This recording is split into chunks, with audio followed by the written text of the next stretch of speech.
Salve, salve, queridos! Pessoal, vou colocar aqui para vocês uma primeira aula de Geografia Física aqui no canal, certo? Até então, as aulas que nós tivemos foram todas aulas de Geografia Humana. E para quem não é muito familiarizado com a Geografia, deve estranhar essa diferença, né? Como a ciência é dividida em duas partes. Pelo seguinte, eu falei para vocês que o objeto de estudo da Geografia é o espaço geográfico. O espaço geográfico é fruto da relação do homem com a natureza, certo? Essa relação do homem com a natureza resulta espaço geográfico. Beleza. Para compreendermos o espaço geográfico, nós temos que compreender o homem e a natureza. E o fruto dessa relação, que seria o espaço, certo? Então, a parte que vai estudar mais a questão da natureza, nós costumamos chamar de geografia física. Exemplo, a geomorfologia, estudo dos relevos, estudo dos rios, de bacias hidrográficas, estudo da atmosfera, do clima, o estudo das vegetações. Então, essa parte nós chamamos de geografia física. Aquela que vai trabalhar mais com urbanização, com industrialização, com o estudo das populações, chamamos de geografia humana. Beleza, pessoal? Dito isso, bora pra cá, não é? Que é quando tudo...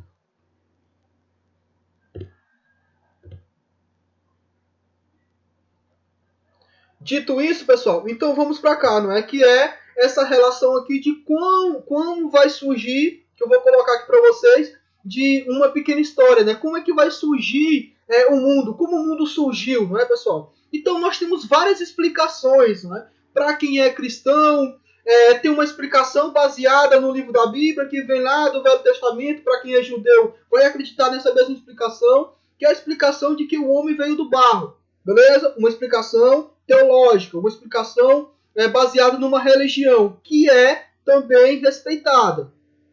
Lá os gregos antigos acreditavam que o mundo era fruto da relação de Urano com Gaia, não é? Que resultou em filhos, entre eles Cronos, e dessa relação vai surgir a humanidade, Cronos, tempo. Não é? Por exemplo, os egípcios antigos acreditavam que o mundo surgiu ali de um grande mar, e naquele grande mar tinha uma flor, aquela flor abre, e quando aquela flor abre, sai um Deus, que é o Deus Ra, que vai dar origem a tudo.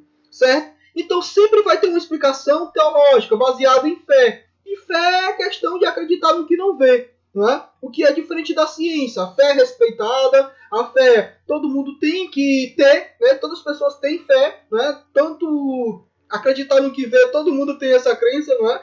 Mas a gente não vai debater a questão religiosa. A gente vai respeitar, a gente não vai debater a questão religiosa. A gente vai debater no que a ciência acredita. Né? Então a ciência ela vai acreditar em quê? A teoria mais aceita até então, pessoal, é a chamada teoria do Big Bang.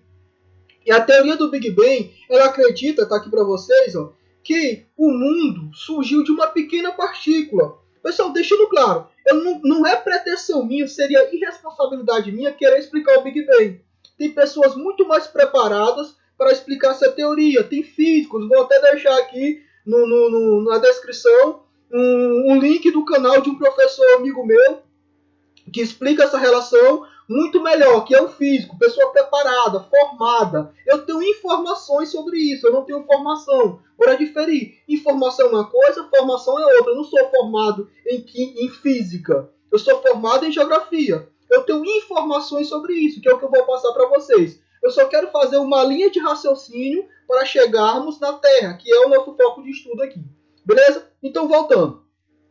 Eles acreditam, pessoal, a teoria mais aceita até então, que o mundo surgiu de uma pequena partícula. Né? Uma pequena partícula muito condensada, com muita compressão ali de energia. Essa energia era tão forte que ela gerou uma explosão, né? Como está aqui para vocês nessa representação. Essa explosão liberou toda essa energia que estava carregada.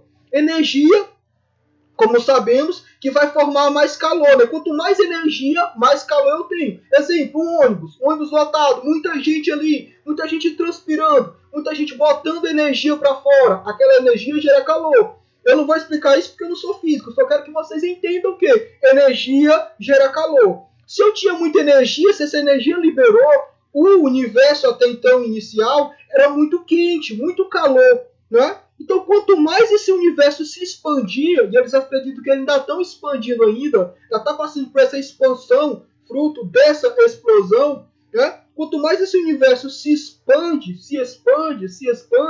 mais aquelas regiões vão ficando frias. Por quê? Porque está expandindo. Essa energia ela está se dissipando. Certo, pessoal? Essa energia está se dissipando. Quando essa energia se dissipa, aquela energia que era quente começa a esfriar, começa a formar matéria. Matéria é isso aqui, ó. Matéria, não é? Tudo que tem peso e ocupa um lugar no espaço, como bem explicam os físicos. Então essa matéria vai formar os planetas, vai formar os satélites, vai formar toda essa configuração do universo que nós temos hoje. Beleza, pessoal? Então bora mais para frente. E a Terra? Quando é que a Terra entra nisso, pessoal? A Terra já estava na linha, como bem explica os nossos amigos do Bola de Fogo e as Foguentas, não é?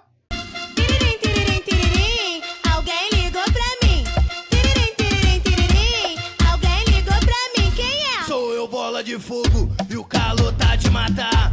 E pessoal, esse vídeo que eu coloquei para vocês aí é mais um, que eu vou colocar outros da série. Se eu vivi nessa época, é minha função passar para as próximas gerações, beleza? Então, como explica aí o Bola de Fogo, ele diz que a Terra era o quê? Era uma bola de fogo, meu irmão. E o calor tava de matar. Por quê? O calor era tão alto que não tinha como existir vida. Coisa clara, né, pessoal? Se o calor estava muito forte aqui, né, não tinha como ter vida. Né? Tinha os elementos da natureza já estavam ali presentes. Mas vida não existia. A água, por exemplo, existia em forma de vapor ao redor da Terra. Beleza? Tranquilo, pessoal. Então, outra coisa interessante que eu vou pensar lá da química. Novamente, eu não vou explicar porque eu não sou químico. Eu sou geógrafo.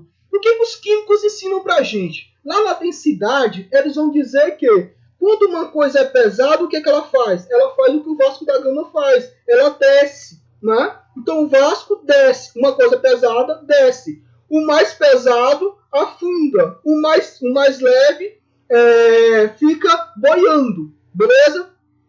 Isso é uma lei da química que você percebe quando você coloca uma pedra dentro de um balde de água. A pedra vai lá pro fundo do balde. Por quê? Porque a pedra é mais pesada que a água. Explicando essa relação grosseiramente, porque não era o meu foco aqui explicar a densidade, eu vou explicar para vocês como se formaram a estrutura da Terra. Os materiais mais pesados, eles foram lá para o manto. Beleza? Tipo níquel e ferro. O manto é chamado de níquel por isso. Ni de níquel, Fé de ferro. Certo? Os materiais um pouquinho mais pesados, mas não tão pesados quanto o manto, ficaram aqui no meio. Os materiais mais leves ficaram nessa parte de cima, na crosta. Então eu tenho uma estrutura dividida em três. Aqui, ó, núcleo, manto e crosta. E essas estruturas têm subdivisões, tipo núcleo interno e núcleo externo. Manto inferior e manto superior. Beleza? Aqui, ó. Quando essa Terra começou a esfriar, né, ela começou a esfriar, né, então os vapores de água que estavam aqui sobre a Terra, o que eles fizeram? Eles desceram em forma de chuva, formando as primeiras precipitações. Né? Então as primeiras precipitações surgem quando a Terra começa a esfriar e por atração da gravidade, ela atrai essas gotículas de água que estavam aqui, ó, ao redor dela. Beleza? E a crosta? A crosta, que é essa partezinha mais de cima, ela também é dividida em duas. Eu tenho uma crosta chamada de continental, tu vai lembrar de continente, grande extensão de terra, grande emissão de terra, e uma crosta que eu vou chamar de oceânica. Beleza? Onde formaram os oceanos. E como assim, pessoal? A crosta continental, ela é formada principalmente por materiais mais leves, chamados de silícios e alumínio. Silício e alumínio. Beleza? E aqui eu vou ter principalmente silício e magnésio. Como o magnésio ele é mais pesado, o que ele faz? Ele afunda o manto. Ele vai afundar aqui o manto. Né? E ele vai criar como se fosse uma bacia. Como o alumínio ele é mais leve, ele vai ficar mais flutuando. Então eu vou ter uma diferença. Eu vou ter uma crosta que é mais alta e uma crosta que é mais baixa. Essa crosta mais alta, continentes. A crosta mais baixa, oceanos. Quando as gotículas de água vierem, quando surgirem as primeiras precipitações, as primeiras chuvas, logo vão se formar os primeiros aqui, ó, oceanos primitivos. Beleza? Não se apavora que eu vou explicar isso aqui com mais calma nos próximos slides. Então, bora aqui para frente. Galera, como eu falei, geografia física estuda o quê? Geografia física estuda a Terra, certo? Então, a gente costuma dividir a Terra em 4 ambientes. Beleza? 4 ambientes. Bora para eles. São a atmosfera, camada de gás, AT, né? Camada de gás, esfera é esfera, né? Então, a atmosfera, camada de ar, camada de gás. Ela é dividida também. Isso aqui a gente explica melhor quando a gente for falar de clima, certo? Quando a gente for falar de clima, a gente explica melhor essas divisões. Cada as suas características, troposfera, estratosfera, ionosfera e exosfera. E tem outro ambiente da Terra que é a hidrosfera, camada de água, hidroágua, beleza? E o outro ambiente da Terra, camada de vida, a biosfera. Aqui a gente vai estudar bacias hidrográficas, aqui a gente vai estudar os rios, né, o ciclo da água, aqui na hidrosfera. Na biosfera nós vamos estudar bioma, nós vamos estudar vegetação, nós vamos estudar ecossistema. E a litosfera, camada sólida, não é o quê? Camada de rochas. Essa camada de rochas nós vamos estudar tipos de rochas, nós vamos estudar tipos de solo, nós vamos estudar tipos de relevo, se é montanha, se é planície e por aí vai. Isso, pessoal, cada tópicozinho desse aqui é uma aula. Nós vamos ter essa aula ainda. Isso aqui é só uma introdução à geografia física. Beleza? Não se apavora, vocês terão tempo. Galera, então como eu coloquei para vocês, a Terra está dividida em 3 camadas. Né? Uma camada mais interna, chamada de núcleo, uma camada intermediária, chamada de manto, e outra camada chamada de litosfera ou crosta terrestre. Essa litosfera que nós vamos chamar de camada sólida. Não é? E como eu coloquei para vocês, ela é dividida em silício e alumínio, chamada de cial, camada ciálica, são os continentes nossos, ela é mais leve, e silício e magnésio, né? Isso aqui é chamada camada cimática, camada oceânica. Tranquilo, pessoal? Bora para frente. O manto, né? O manto, né? E o núcleo. Né? O manto ali está como magma, que é quando expele os vulcões. Então são essas camadas aqui, ó, que eu coloquei para vocês. Ó. Aqui eu tenho o núcleo interno. Aqui eu tenho o núcleo externo. Aqui o manto, que é a parte pastosa. Né? Tem uma parte líquida e uma parte mais pastosa. Por que essa parte é líquida, pessoal? Bom tu ligar. Por que ela é líquida? Por causa da alta temperatura. Se a temperatura aqui é muito forte, todos os elementos estão em estado ou líquido ou pastoso. E por que aqui é sólido? Devido à alta densidade. Né? Devido à alta densidade. Esses elementos são formados principalmente por níquel e ferro. Vou contar aqui para vocês, o NiF. Níquel e ferro. A parte mais rígida. E a densidade, a pressão ali é muito forte. Beleza? Mais para frente. Pessoal, isso aqui é uma teoriazinha ótima de tu entender, que é a chamada teoria da deriva continental. Essa teoria acredita que, como o nome diz, derivar, continental, continente. Todos os continentes que nós temos hoje, América, África, Europa, Ásia, Oceania e Antártica, todos esses continentes, eles foram um só, né? Eles foram um só. E o que foi que aconteceu com eles? Eles se afastaram. Se afastaram por quê, professor? Fica com essa dúvida que eu vou tirar já já. Viu? Então, eles se afastaram. Exemplo, por que eles dizem isso? Dizer que foi o cara que criou, né? O Alfred Wegener. Ele criou lá no início do século XX, 1910. E a teoria dele, de início, ela foi tida como escárnio. As pessoas zombaram do que ele falava. Depois, o Wegener já tinha morrido, já que perceberam que tinham feito que tinham menosprezado o Wegener, que o Wegener estava certo, né?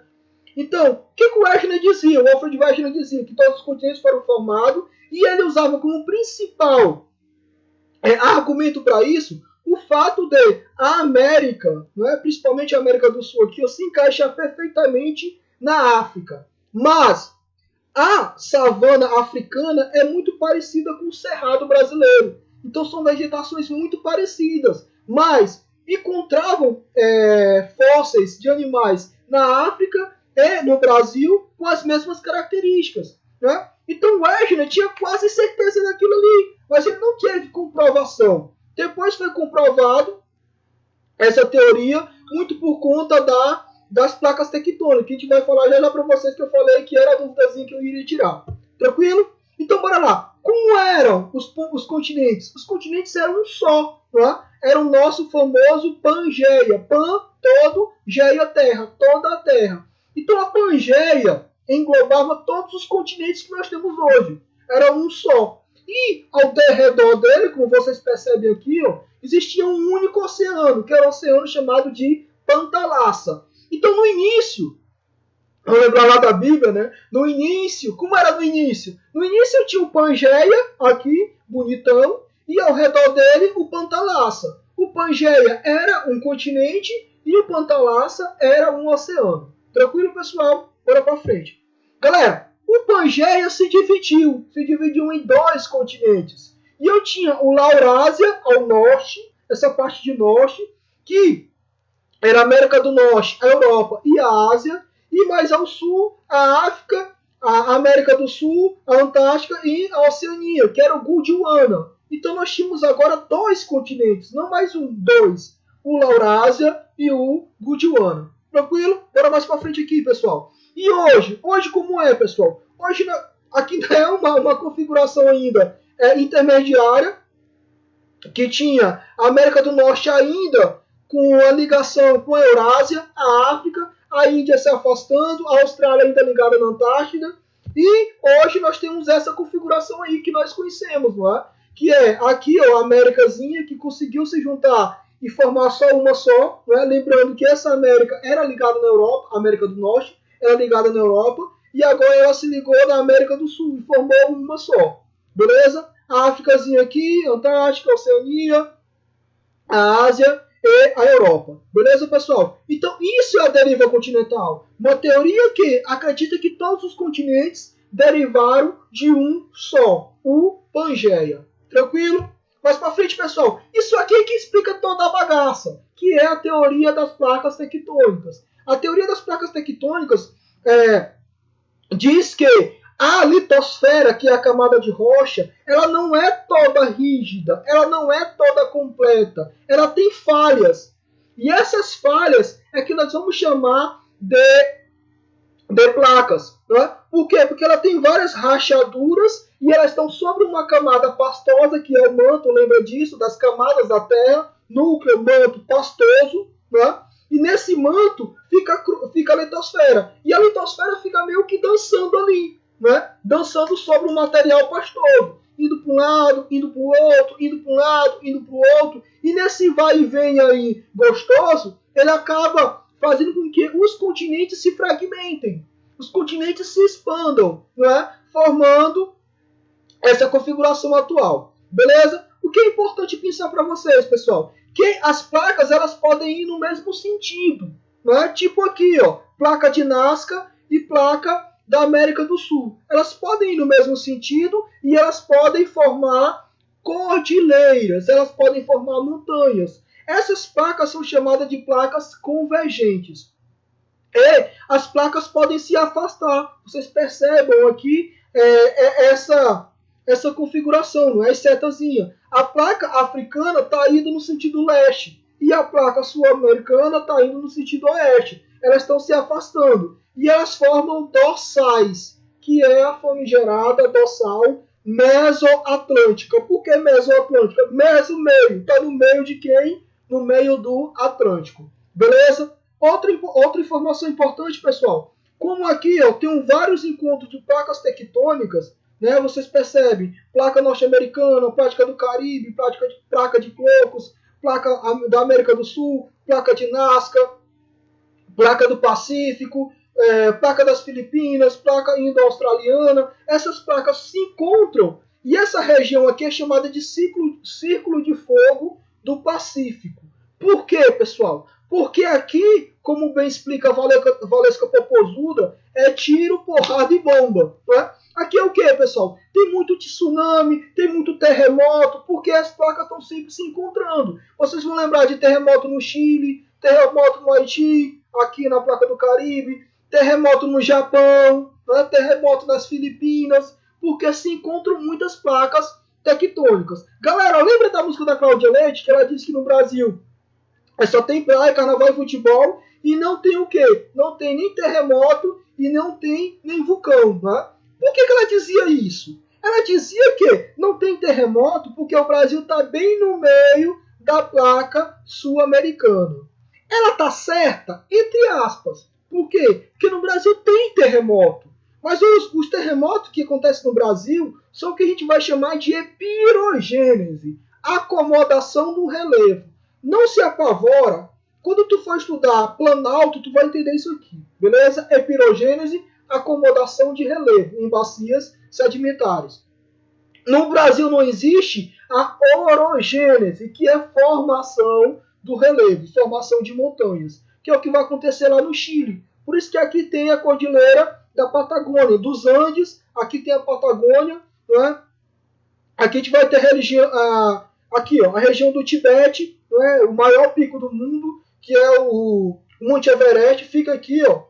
Por quê? Porque aqui eu tenho orogênese, formação de relevo. Beleza? E no Brasil tem vulcão? Tem vulcão, só que não tem vulcão ativo. Né? Por que não tem vulcão ativo? Porque o Brasil está bem no meio da placa e, como sabemos, o magma vem lá do manto e para o magma expelir, ele tem que encontrar uma falha. Ele tem que encontrar uma falha geológica para ter o encontro e ele erigir. Beleza, pessoal? Então é isso, é aula, é só introdução mesmo à geografia física, ainda vai ter aula de geomorfologia, ainda vai ter aula de climatologia, ainda vai ter aula sobre os outros ambientes da Terra. No mais, meu salve e fiquem com Deus.